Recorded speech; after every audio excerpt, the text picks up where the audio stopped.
Hello friends, welcome to our new blog. তো দেখো আমি বাপের বাড়ি চলে এসেছি। এটা 9 জুনের মর্নিংয়ের ভিডিও। আমরা এখন যাচ্ছি বার্থডে পার্টিতে। বার্থডে পার্টি মানে ইভিনিংয়ে যাব আবার। এখন সকালবেলায় শুধু ফ্যামিলির লোকেদেরকে বলেছে।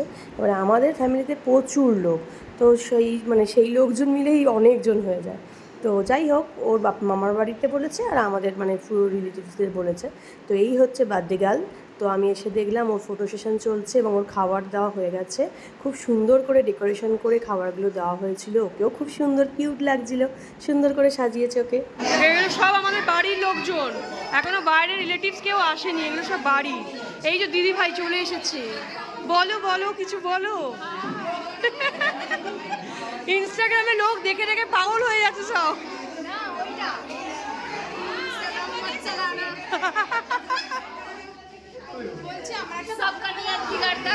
কি করবো বল, আমাকে যে ভিডিও করছি।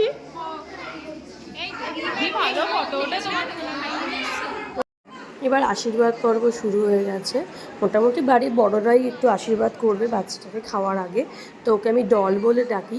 তো ডলের এবারে 6 ইয়ার্স বার্থডে। তো 6 ইয়ার্স ছবিগুলো কেউ তোল না রে একটু। এখন হচ্ছে এই যে মামা বসে গেছে আশীর্বাদ করতে। এই মামারই নাতনি। হ্যাঁ, মামা খুব সুন্দর একটা কানের দুল দিয়ে আশীর্বাদ করেছে, খুব সুন্দর দেখতে হয়েছে, ডিজাইনটাও খুব সুন্দর। তো মামা এই যে আশীর্বাদ করছে আর আমরা চারিদিকে দাঁড়িয়েছিলাম, দেখছিলাম সব কিছু। খুব সুন্দরভাবে আয়োজন করা হয়েছে সবটা। আসলে এত গরমের মধ্যে, যদিও বা হলের মধ্যে এসি চলছিল, কিন্তু তা হলেও এত লোকজন, তো সেই জন্য ওর আর ভালো লাগছিল না। ওকে যে আশীর্বাদ করছে বিরক্ত হয়ে যাচ্ছে। ওর একদম ভালো লাগছিল না, মনে হচ্ছে কখন ও উঠে ওখান থেকে যাবে। তারপর কিন্তু একটুখানি তো এইসবগুলো করতেও লাগে, তো সেই কারণে করছে, কিন্তু ওর একদম পছন্দ হচ্ছে না। ও খালি বিরক্ত হয়ে যাচ্ছে, রেগে যাচ্ছে। আমি তো ভাবছিলাম ও কেঁদেই ফেলবে। আমি বলছি, ও বাবু কাঁদো না, ও কেঁদে ফেলার মতন মুখটা করে ফেলছিল পুরো। যেহেতু এত ছোট, তো আর তার মধ্যে এত গরমের মধ্যে প্রচণ্ড আমরা বড়রাই বিরক্ত হয়ে যাচ্ছি, তো ও তো খুবই ছোট। যাই হোক, এইভাবে আশীর্বাদ পর্ব চলছিল। তারপরেও এই টেডিটা পেয়ে খুব আনন্দ। এই টেডিটা ওকে ওর দিদিভাই দিয়েছে, রিমা দিয়েছে। যাই খেতে বসে যাই।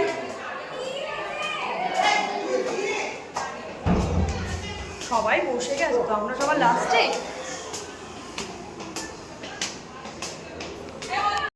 ভালো খেয়েছেন তো, ভালো খেয়েছো তো, ভালো খেয়েছো তো।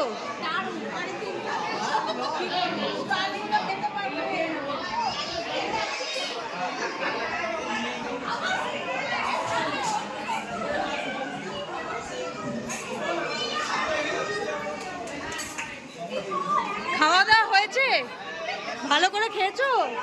পাপা খাবার খেয়েছিস?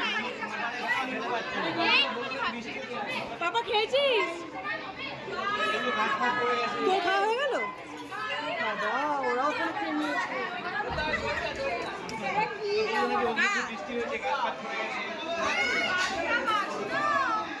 খেয়েছো তো?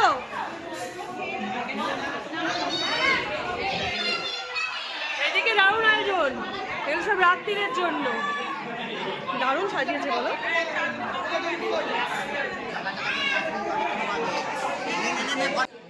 তো আমরাও বসে গেছি, মোটামুটি লাস্ট ব্যাচে আমরা খেতে বসেছি। আমরা, রিমারা, জামাইবাবু, আমরা একসাথে বসেছিলাম। তো এবারে বাড়ির লোকেরাই সব ছিল। তো যাই হোক, সবাইকে মৌকে আমি দায়িত্ব দিয়েছিলাম যে যা গিয়ে ভিডিওগুলো করা, আমরা তো খেতে বসছি এখন, তুই সবার কাছে কাছে গিয়ে ভিডিওগুলো করে আয়। তো এই ও ভিডিও করছে। আর এই যে এখানে বড়দিরাও বসে গেছে। আর ওই যে পিঙ্ক কালারের শাড়ি পরা দেখলে ওপাশে, হ্যাঁ, ওইটা হচ্ছে তোমার বড় মামি। ওই যে মামা আর মামি, এই মামিরই নাতনির জন্মদিন।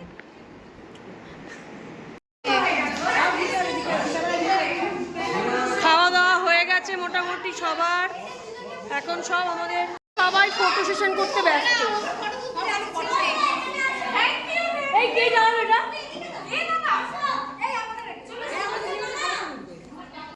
এই হচ্ছে বড় মামি। তো মনে হয় বার্থডে গার্লের ঠাকুমা। তো যাই হোক, এই মামি হচ্ছে প্রচণ্ড মজার মানুষ। হ্যাঁ, প্রচণ্ড ইয়ার্কি মারতে ভালোবাসে। এমনিতেও আমাদের ফ্যামিলিতে শাশুড়ি, বৌমা, জামাই, শ্বশুর, এইসবের কোনো খুব একটা হেরফের নেই।